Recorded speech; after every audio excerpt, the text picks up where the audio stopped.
এবার দেখো তোমরা, এবার আশা করি অনেকজন বুঝতে পারছে। তো শুরু থেকে একটু কাটসেট করে দিলাম, এই কারণে তোমরা হয়তো অনেকজন বুঝতে পারো নাই। এবার আশা করি সবাই বুঝতে পারবে, কারণ শেষ পর্যন্ত মজাটা হলে মূলত শেষে।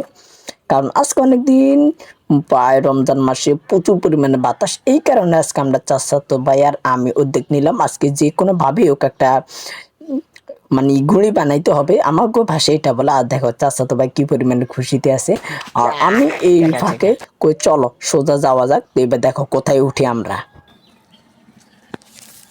এত বড় টাওয়ারের উপরে উঠলাম, দেখি কিরকম হয়। অনেক কষ্ট করে তো তৈরি করলাম, এবারে এত বড় টাওয়ারের উপরে উঠবো দেখি। চাচাতো ভাই ফাই উঠে গেল। Okay, let's go. হাত কিরকম লাগে? ভাই আজকে হবে না অবস্থা প্রচুর খারাপ, হবে দূরে উঠছে কেন উপর থেকে লইতে পারবেন।